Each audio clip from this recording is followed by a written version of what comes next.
भक्ति स्पिरिचुअल में आप सबका स्वागत है। अगर हमारा कंटेंट आपको पसंद आता है, आप सारा वीडियो देखिए, सुनिए और बताइए, जिससे हम और अलग अलग टॉपिक ले आएं। आज बात करते हैं वैदिक धर्म के बारे में। वैदिक धर्म क्या है, वैदिक धर्म की विशेषता क्या है, इसी के बारे में बात करते हैं। सबसे पहले वैदिक धर्म के देवताओं के बारे में बात करते हैं। ऋग्वेद के अनुसार 33 देवताओं का वर्णन है ऋग्वेद में, ठीक है। और बहुत सारे लोग, जैसे बहुत जगह ऐसे लिखा है 33 कोटि, तो कहीं कहीं ऐसे कोटि को करोड़ भी लोग कहते हैं। खैर, इसमें 33 देवताओं का वर्णन है, जबकि वास्तव में 33 से ज्यादा देवी देवता हैं, मतलब हैं, ऐसे बताया जाता है। यास्क ने निरुक्त में देवताओं की संख्या मात्र 3 बताई है। पृथ्वी में अग्नि, अंतरिक्ष में इंद्र और आकाश में सूर्य। उन्होंने देवताओं की 3 श्रेणियां बताई है। नंबर 1 पृथ्वी, पृथ्वी के देवता। नंबर 2 अंतरिक्ष के देवता और नंबर 3 आकाश के देवता। पृथ्वी के देवता में आते हैं अग्नि, सोम, बृहस्पति, आपानपात आदि। पृथ्वी को मठी, दृढ़ी और अर्जुनी भी कहा जाता है। अंतरिक्ष के देवता में आते हैं इंद्र, रुद्र, प्रजापति, पर्जन्य आदि। और आकाश के देवता में घोष, वरुण, मित्र, विष्णु आदि। आर्यों के सबसे प्राचीन देवता का नाम था घौ, मतलब घोष थे। इनको आर्यों का पिता भी कहा जाता है, जिनका प्रतीक वृषभ मतलब बैल है। ऋग्वैदिक काल में सबसे महत्वपूर्ण देवता इंद्र थे और इसीलिए ऋग्वेद में इंद्र के लिए सबसे ज्यादा सूक्त है, ठीक है। सबसे ज्यादा सूक्त समर्पित है इंद्र के लिए ऋग्वेद में। उसके बाद है वरुण और अग्नि। पहले इंद्र, फिर वरुण और इसके बाद का स्थान अग्नि का है। ऋग्वेद में सबसे अधिक सूक्त 250 सूक्त इंद्र को समर्पित है। इसके बाद 200 सूक्त अग्नि से संबंधित है और 120 सूक्त सोम और 50 सूक्त अश्विनी देवों को समर्पित है। सूर्य उपाधि। सूर्य उपाधि के बारे में कहा जाता है कि यह आकाश के सबसे प्रमुख देवता थे। इनकी स्तुति 10 सूक्तों में की गई है। सूर्य देव के पुत्र हैं और सफेद अश्व एवं गरुड़ का वाहन मतलब इनका है। अब जिनके बारे में है वो है अश्विनी या नासत्य। ये युगल देवता थे। सौपर्ण सूक्त में अश्विनी देवों की स्तुति की गई है। इन्हें यूनान में दियोस कुरोई कहा जाता है। ये प्राचीन होते हुए भी युवक है।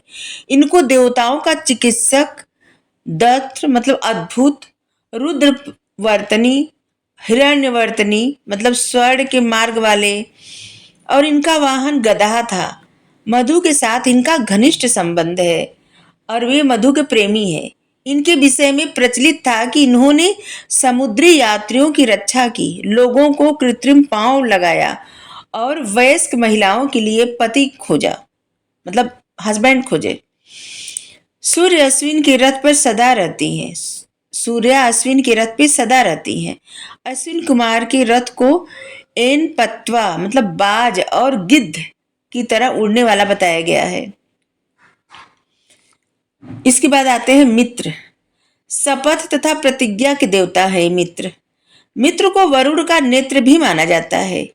यह मनुष्यों में अदमशील बनाने और मित्र को यातजन्य अर्थात मनुष्यों को एकत्र बांधने रखने वाले कहा जाता है।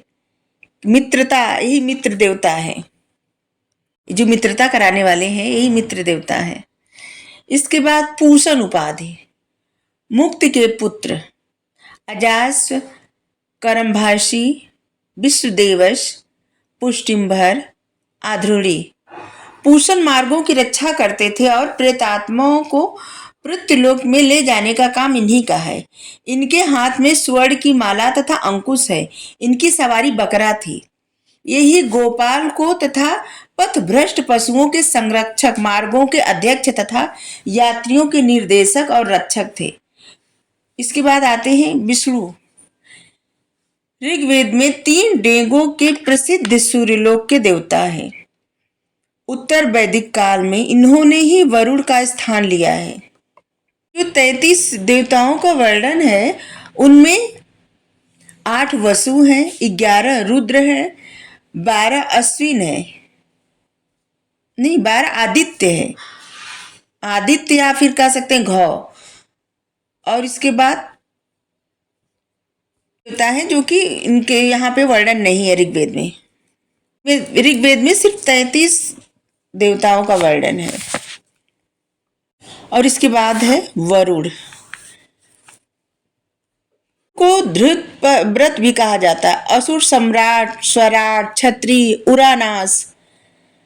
इनका उपनाम ऋतस्य गोपा है। उपनाम इनका ऋतस्य गोपा, अहुर मजदा, इयोंस, ओनेल, ये सब उपनाम है इनका। रात्रिकालीन सूर्य। जो ऋतस्य गोपा है इनका संबंध ऋतु से है, ऋतुओं से है। और इसके बाद वरुण को यूनान में ओनेल, सुमेरियों में इयोस और ईरान में अहुर मजदा के नाम से जाना जाता है। अवेस्ता में वर्णित सबसे बड़े देवता है। वरुण को ही रात्रिकालीन का सूर्य माना जाता है। वैदिक या फिर आर्य देवताओं में सबसे नैतिक दृष्टि से सर्वश्रेष्ठ वरुण को ही माना जाता है। नैतिक व्यवस्था के संरक्षक और पाप के कठोर दंड के विधाता थे वरुण। के बारे में कथा भी है कि वरुण सबसे पहले एक अग्रगण्य राजा थे जो अपने सहयोगी मित्र के साथ स्वर्ग में सहस्त्र स्तंभों वाले भवन में निवास करते थे। वरुण को जगत का नियंता, देवताओं का पोषक, आकाश, पृथ्वी, सूर्य का निर्माता भी कहा गया है। वरुण को राजा मतलब क्षत्रियों का मित्र, ब्राह्मण के रूप में परिणित किया गया है।